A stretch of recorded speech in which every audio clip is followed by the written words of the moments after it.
Bonjour tout le monde, une autre fin de semaine de football de la NFL est à nos portes et déjà certains analystes estiment que parmi les équipes là, qui ont un dossier parfait de 2 victoires, aucune défaite, plusieurs vont participer aux séries éliminatoires, aux matchs d'après-saison. Il est bon de rappeler ceci cependant, que 7 des équipes qui avaient un tel dossier après 2 matchs l'an dernier ont été exclues des séries.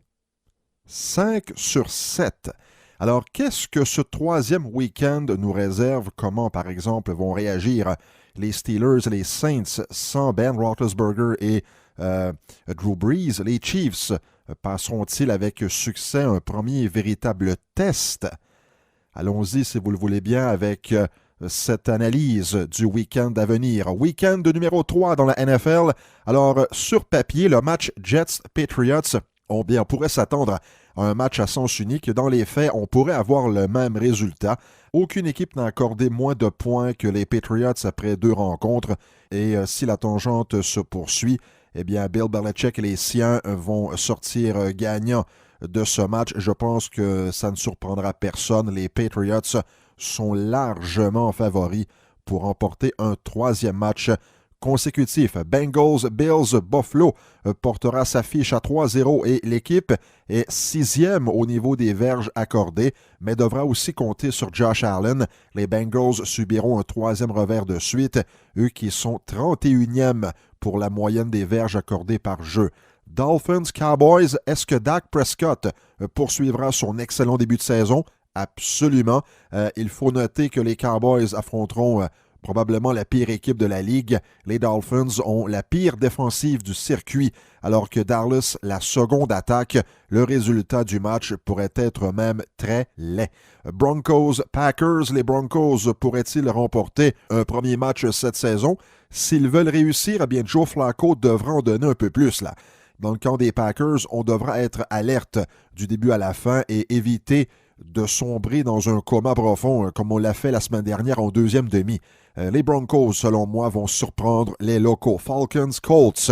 Les Colts pourraient avoir un dossier de 2-0, mais aussi une fiche de 0-2. C'était très serré les 2 matchs et Indianapolis va ouvrir sa saison locale avec une victoire serrée. Les Colts aiment courir, mais les Falcons ont la 8e meilleure défensive contre l'attaque terrestre.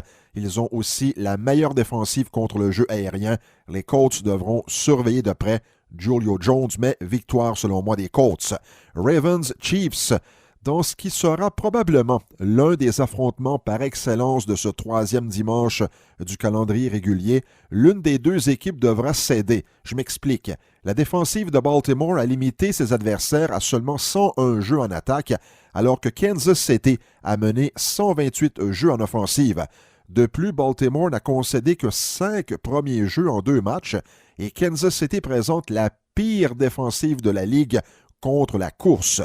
Mais même si Patrick Mahomes lancera à gauche et à droite, je choisis tout de même les Ravens pour gagner. Raiders, Vikings. Est-ce que la victoire des Raiders en levée de rideau de la saison 2019 face aux Broncos était révélatrice là il y a 2 semaines, révélatrice notamment du talent de l'équipe, ou c'était tout simplement un concours de circonstances? La défaite à Kansas City peut s'expliquer par la prestation de Patrick Mahomes la semaine dernière, alors que le face-à-face au Minnesota dimanche nous donnera vraiment l'heure juste sur le caractère des hommes de John Gruden. Les Vikings vont gagner. Lions, Eagles. Quel est l'état de santé du groupe de receveurs de passe des Eagles? Là est la question. Le match du week-end dernier face aux Falcons semble avoir laissé des traces. Notamment DeSean Jackson sera à l'écart du jeu pour plusieurs semaines. Alshon Jeffrey a lui aussi terminé le match hors du terrain. Zach Ertz et même Carson Wentz ont aussi été incommodés par des malaises. La troupe de Doug Peterson jouera à domicile et sortira victorieuse de l'affrontement. Panthers, Cardinals, eh bien, si vous avez autre chose à faire, profitez-en, parce que ce match-là ne nous réserve pas grand-chose, mis à part peut-être pour ceux et celles qui ont des poules de football. Alors j'y vais avec les Cardinals dans ce match. Giants, Buccaneers, Daniel Jones va débuter le match au poste de carrière pour les Giants. Eli Manning sera son substitut. Assisterons-nous au début d'une nouvelle ère pour les Giants? Chose certaine, l'équipe de Bruce Arians ne voudra pas s'en laisser imposer. La mission première de la défensive des Bucs sera de limiter les actions de Saquon Barkley. Je pense que les Buccaneers vont sortir gagnants de cette rencontre. Texans-Chargers, un autre match très intéressant en perspective. L'unité défensive des Texans devra mettre en échec, bien sûr, là, le jeu aérien des Chargers si elle veut permettre aux siens de gagner. Philip Rivers aura le couteau entre les dents. Pourquoi? Parce que lui, il a été limité à seulement 10 points la semaine dernière contre Détroit. Pour les Texans, il devient primordial cependant de protéger Deshaun Watson, déjà victime de 10 sacs du quart en 2 matchs. La victoire ira aux Chargers. Saints-Seahawks, un autre match à ne pas manquer. Tout le monde voudra voir de quelle manière les Saints vont réagir sans Drew Brees. Les Seahawks, qui ont surpris les Steelers il y a une semaine, feront tout pour rendre le travail de Teddy Bridgewater très inconfortable. Alvin Kamara fera face à une défensive qui n'a permis que 115 verges au sol jusqu'ici en 2019. Steelers-49ers, appelés à prendre la relève de Ben Roethlisberger le week-end dernier, eh bien Mason Rudolph a quand même très bien fait dans les circonstances. Alors il va commencer le match face aux Seahawks et devant l'urgence de la situation, les Steelers ne peuvent échapper un 3e match de suite. C'est pourquoi qu'ils remporteront, selon moi, leur première victoire de la saison, mais cela ne sera pas une mince affaire là, parce que rappelons que les 49ers sont invaincus cette année et l'unité défensive de Dick LeBeau devra contenir Jimmy Garoppolo. Rams-Browns, pour l'une des rares fois dans l'histoire des Browns, eh bien, ils joueront un second match consécutif en soirée.